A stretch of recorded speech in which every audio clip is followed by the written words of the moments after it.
Sur quelle plateforme de freelance tu peux t'inscrire pour trouver des missions?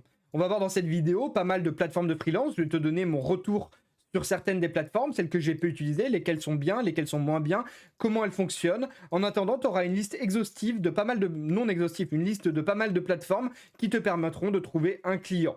On est parti. Si tu as cliqué sur cette vidéo, c'est que tu cherches à t'inscrire sur pas mal de plateformes, donc reste bien jusqu'au bout. Je te montre un petit outil sympa à la fin.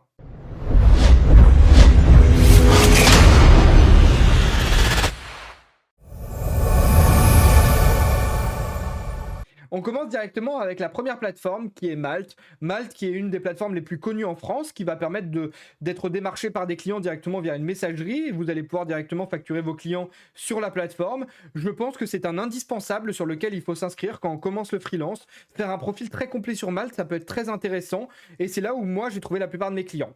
Il est vrai qu'en 2023, le Malte est peut-être un peu moins efficace que quand j'ai commencé il y a 7-8 ans, parce que maintenant il y a près de 700 000 freelances dessus. Et donc la concurrence est très rude.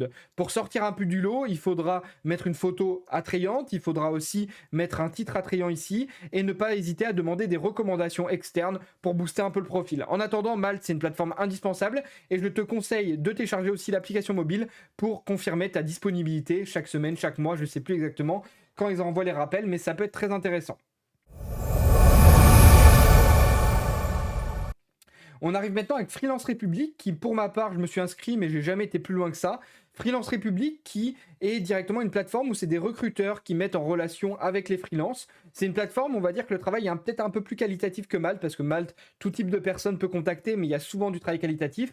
Là, le travail, il est trié par des personnes, par des professionnels, et donc généralement, on aura des projets plus un peu d'État, ou des projets un peu plus conséquents avec des grosses entreprises. On voit directement, d'ailleurs, toutes les grosses entreprises qui font appel à Freelance République, c'est souvent des projets qui sont très porteurs. Donc Freelance République, je vous conseille également de vous inscrire dessus, ça peut être très intéressant pour trouver des projets, peut-être sur un peu plus le long terme, mais c'est très intéressant quand même. On arrive directement en suivant avec Fiverr. Fiverr, qui est une plateforme également de freelance. Alors Fiverr, c'est à double tranchant. Moi, je suis pas fan de cette plateforme parce que je trouve que les prix sont vachement tirés vers le bas, notamment vers les pays offshore, hein, comme le Pakistan, etc. Et donc, vous aurez tendance à casser vos prix. Cependant, ça peut être toujours intéressant de vous mettre dessus avec des tarifs français. Si quelqu'un cherche du travail en français, donc francophone, ça peut être très intéressant. Et ça peut aussi vous aider à trouver vos premières petites missions, histoire de vous dépatouiller. Et comme ça, vous n'allez pas directement sur une plateforme comme Freelance République où vous aurez un projet de 6 mois. Ça vous permet de vous faire un peu les dents en freelance, de facturer votre premier client. Et ça peut être très intéressant pour trouver son premier client. On passe maintenant avec Upwork. Upwork est une plateforme de freelance internationale qui permet de trouver des clients, notamment pour des boîtes internationales. Vous voyez Airbnb qui est partenaire avec Upwork. Donc c'est intéressant de savoir parler anglais quand vous vous inscrivez sur Upwork et ça peut permettre de vous expatrier directement dans plusieurs pays du monde, notamment aux États-Unis, au Canada, où il y a pas mal d'activités au niveau d'Upwork. Donc ça permet de même travailler en remote avec ces pays-là et ça peut être très intéressant si vous cherchez à avoir un CV qui est à l'international avec des projets à l'international.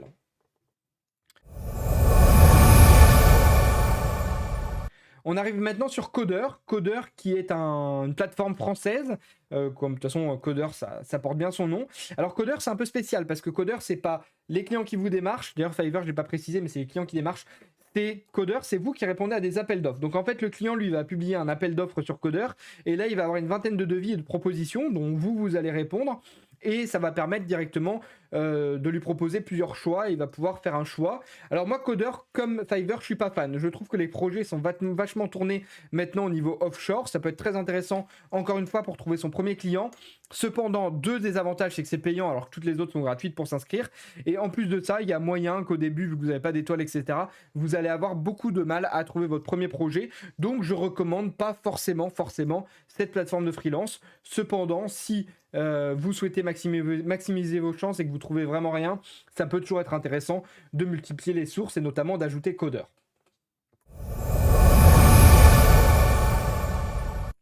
On passe maintenant à Talent.io. Talent.io qui est une plateforme qui cherche plus du temps plein, donc c'est-à-dire des freelances qui seront disponibles à temps plein 5 jours sur 5 Comparé aux autres plateformes où vous pouvez greffer des petits projets dans votre emploi du temps, là, c'est vraiment des missions sur le long terme qui peuvent parfois être en présentiel, moitié distanciel, full distanciel également. Mais par exemple, vous trouverez des missions à la Défense avec Total ou peu importe. Donc, c'est des gros clients. Généralement, vous voyez, il y a Winamax, il y a GitGuardian qui est un très gros client international pour notamment GitHub. Il me semble que c'est une société de GitHub.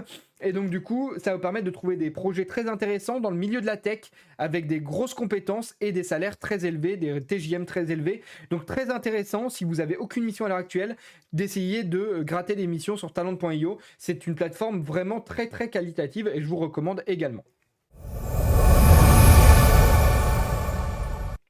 Dans le sujet des plateformes qualitatives, on a Comet.co qui est une plateforme freelance. Là où Talent.io, je pense que c'est une plateforme anglo-saxonne. Comet.co qui est une plateforme un peu comme Talent.io qui propose plus des projets sur le long terme.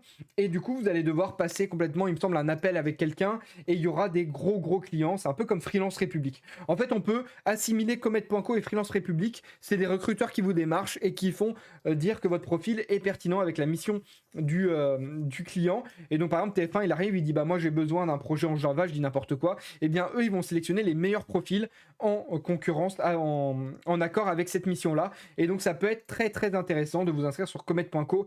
Idem si vous n'avez pas de mission actuellement pour choper un contrat assez conséquent. Et donc voilà, donc n'hésitez pas à vous inscrire également sur Comet.co.